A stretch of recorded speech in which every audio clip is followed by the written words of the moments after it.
It looks like Mr. Wonderful was in the news again the other day, and I agree with this sentiment from Mr. BXRP.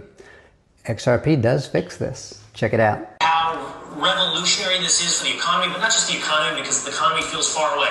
Like how we live, how we pay for things, how we go about our life.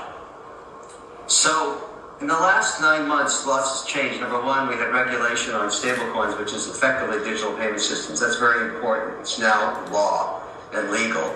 Number two, we've been talking about putting Wall Street onto blockchain for 12 years. It's never happened because there's never been a good use case to do it. And nobody wants to rebuild the infrastructure on compliance on Wall Street until now. Now, let me give you an example. If you think about now that digital payment systems are legal, and let's talk about a use case for consumers, your phone.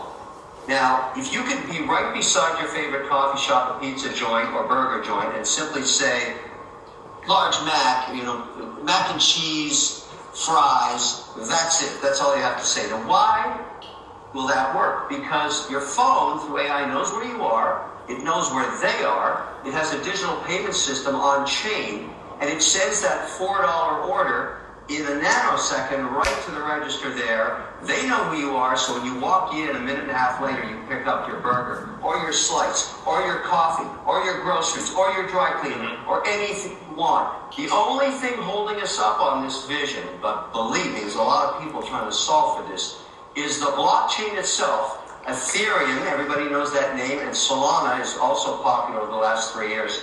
They're too slow. Because you're going to be doing 100 million transactions around the world every minute.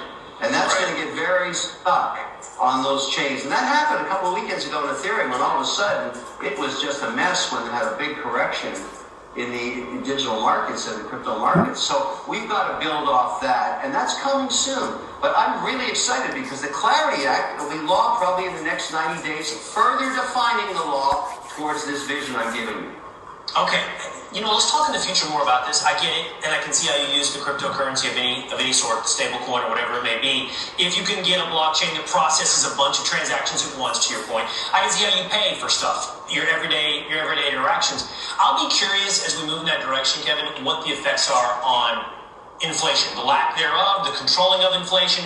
If you've got a finite base of now cryptocurrencies, does that help us tame the inflationary aspects of the Federal Reserve printing more money if you are now dealing in everything in crypto? I'm not sure that's something you could answer in 30 seconds we have left.